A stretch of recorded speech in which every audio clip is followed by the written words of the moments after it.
How safe is Milan? By the end of this video, you will discover a side of Milan that could change the way you see this northern Italian metropolis. We are talking about the unsung hero of Italian travel destinations.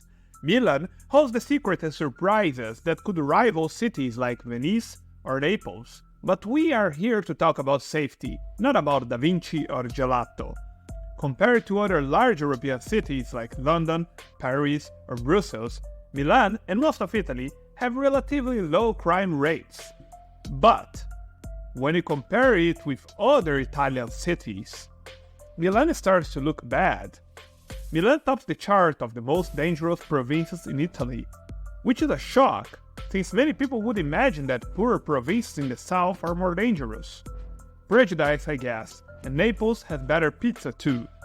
Of course, when we talk about violent crime in Italy, the numbers are very low if you compare them to other countries. If you look at this map, you see that Italy has a very low homicide rate, as much of Western Europe, except for Marseille, in France. By the way, it's shocking what is happening in Marseille. If this video you are watching reaches 100 likes, my next video will be about the terrifying transformation that is affecting this French city. Now back to the subject. According to recent reports, homicides in Milan are 1 per 100,000 residents. Compare that to London, where it's 1.6, or Paris, which also has higher numbers. However, the numbers of non-violent crimes tell us a different story. Milan is a champion in Italy in terms of theft reports. Petty crimes like pickpocketing and scams do occur, especially around busy tourist sites like the Duomo Cathedral. Visitors may encounter pickpockets on crowded metros and buses as well. Organized crime also exists, but does not directly impact visitors or residents in most areas of the city. In 2022, Milan experienced a notable increase in crime, with approximately 225,000 incidents reported. This figure translates to about 6,990 crimes per 100,000 residents, making a rise from the previous year's statistics of 5,905 incidents per 100,000 people. Thefts, including vehicle theft, are among the most common offenses in the city.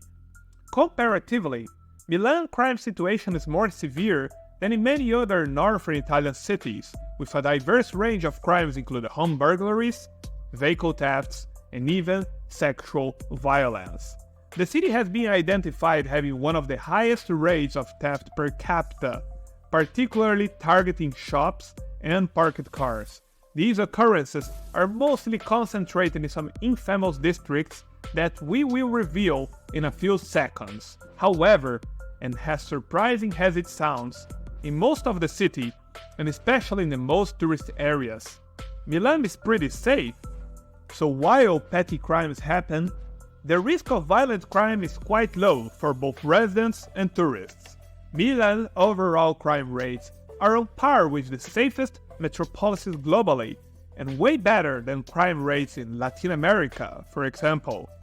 But there are still areas that you best avoid, and we'll talk about them now. Some suburban areas on the outskirts of town have moderately higher crime rates. Let's give their names. First, Quarto.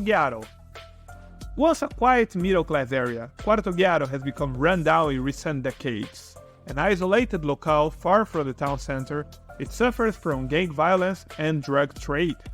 Muggings after dark are not uncommon. The economic struggles of the area have contributed to an increase in criminal activities, making it a concerning place for both locals and visitors. The community has faced a decline in public safety, with residents and authorities expressing growing concern about the impact of these issues on the area.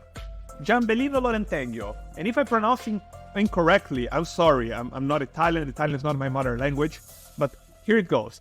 Giambellino-Lorenteggio, a low-income area south of the city center, Giambellino-Lorenteggio has always had elevated crime levels compared to other districts. Most offenses involve organized crime groups rather than random tourist targeting. Its deserted streets sometimes make it inhospitable for visitors.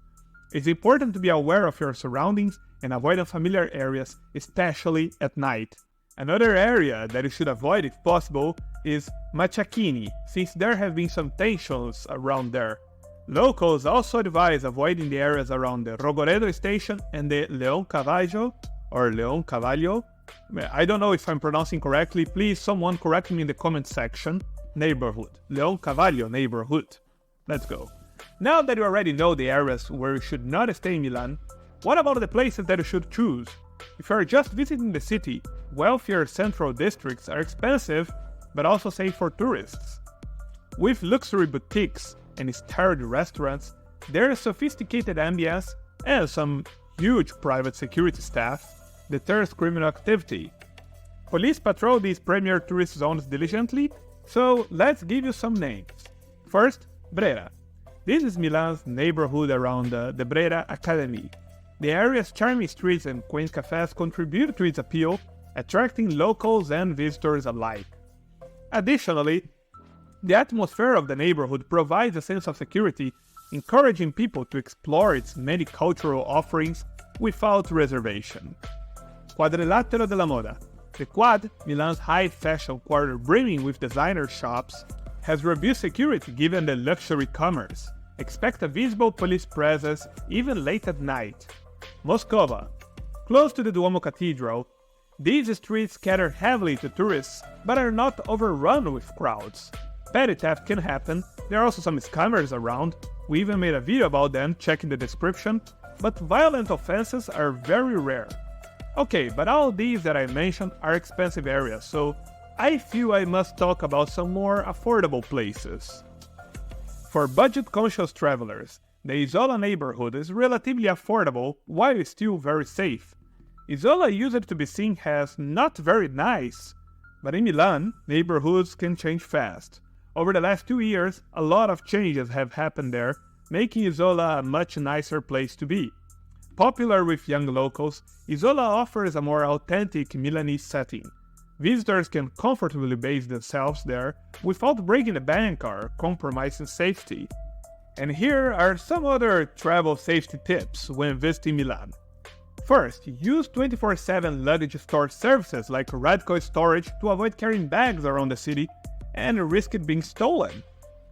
Pre-book airport transfer through vetted companies like GetTransfer to avoid taxi scams from Malpensa Airport or Bergamo. Hire reputable local guides from platforms like Viator for safe, insightful walking tours. It also saves a lot of time. The link for all these services I mentioned can be found in the description.